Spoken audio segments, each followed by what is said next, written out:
feeling of hunger can be quickly overcome with the woes of gluttony. We've all arrived at Taco Bell and our eyes were far larger than our stomachs, and somehow, in the time span of 10 to 15 minutes, you go from being unsatiably hungry to so full that you wish you hadn't have eaten at all. All of this inevitably leads to hunger once again. A never-ending cycle of desire briefly muted by fulfillment that will ultimately lead to desire again. All organisms are driven by inner desires to remain alive and pass on their genes. Basic evolutionary theory. The culmination of all these desires can be identified as what I will call the will. I'm going to use the will nearly identically to how Arthur Schopenhauer uses the will when he wrote On the World as Will and Representation. Although I will be looking through it from my lens of materialism and rejecting his idealism. This will is the inner nature of each experiencing being. Accordingly, existence is the expression of an insatiable, pervasive will, generating a world that features such negatives like conflict, suffering, senselessness, and futility.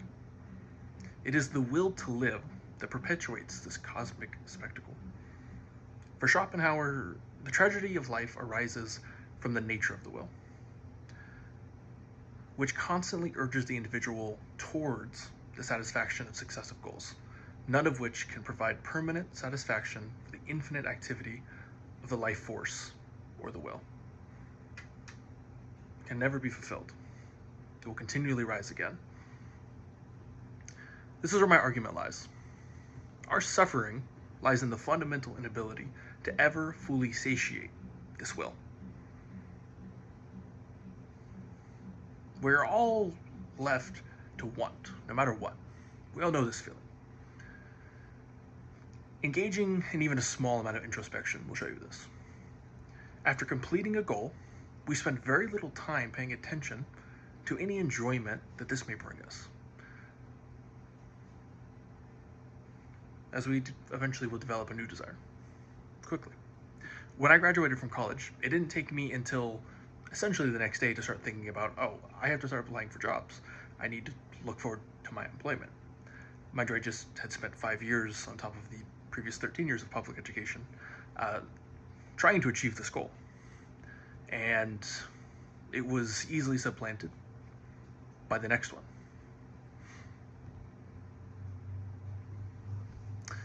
Billionaires don't stop wanting money. They keep wanting to get money. The desire is never fulfilled.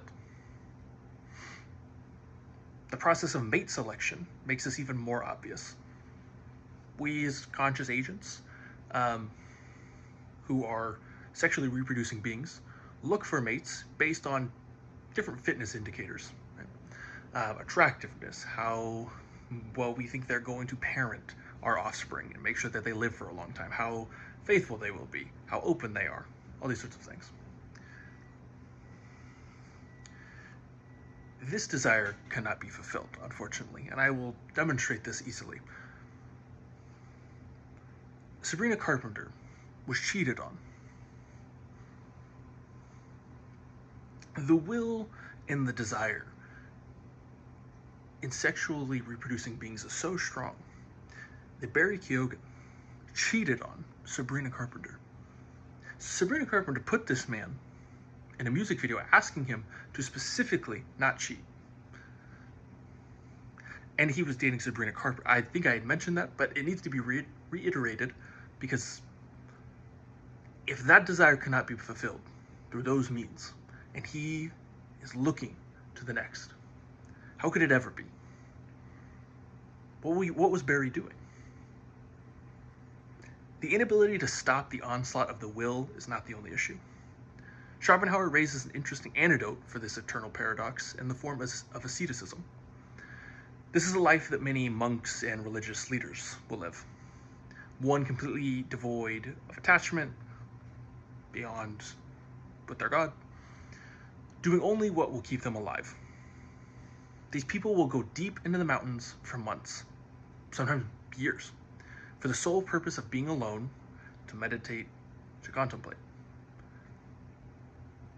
And counter to everything that our culture tells us, everything that we feel, these people come out with the highest rates of reported happiness and level of feeling content than you find anywhere else.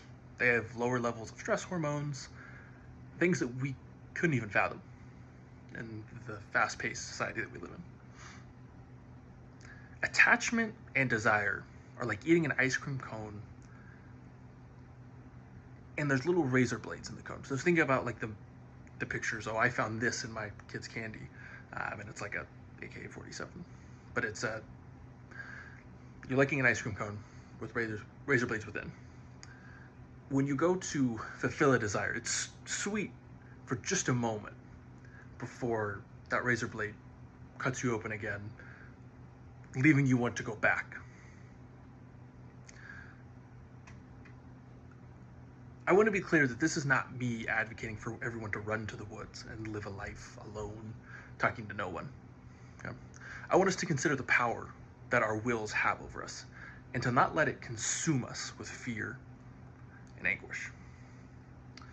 That feeling that you're not good enough, or that you'll never reach happiness, it's because you're always chasing, you're always looking. The dog doesn't know what to do when he catches the car. It's about running. It's about the chase. That's what it's really about. The second concern I'm going to raise is our inability to control our own wills. There's no way to account for the primary source of any desire, and to posit it as merely the agent is a tautology. What do I mean by this? There are so many underlying causes to every action we do that I don't think that you can just say that there is this top-down decision-making little ghost being in our heads to place the blame on. We have a will, but the way in which it arises and how we act upon it is entirely determined by those underlying causes. This disconnect between the reality of how our wills arise and the way in which we view them is where suffering is derived. Think of any famous person, anyone at all. They could be alive, they could be dead. I would do the same. My favorite person was Julio Rodriguez. Now, how could you account for what person you chose? We know choosing someone that you've never heard of doesn't make any sense. It's impossible. But you've heard of thousands, tens of thousands of even, famous people. How come this one? The time that we spend in our head as the thinker in far-off lands is illusionary. An illusion that is, in fact, what I think is the source of most of the mental anguish that we experience as humans. If you identify with the thoughts that appear in your consciousness, you'll be led to mental spiraling that we're all too familiar with. When one learns to observe thoughts the same way that you would observe your breath or a sound coming from down the street, you're able to negate much of the suffering that we experience. The words that I speak to you now appear to me in the same unpredictable way as if we were having a conversation together and you were speaking words to me. How can you know what you're going to think next? What you'll do next?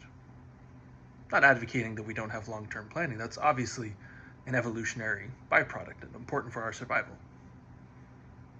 But where does it come from?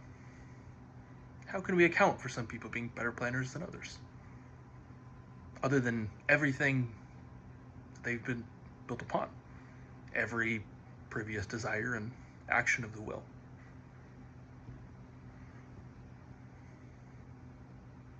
The words, I read that part. All we have is our consciousness, pure experience, of the storm that is the external world, of which we're all thrown into. You are not controlling the storm, and you are not lost in it. You are the storm.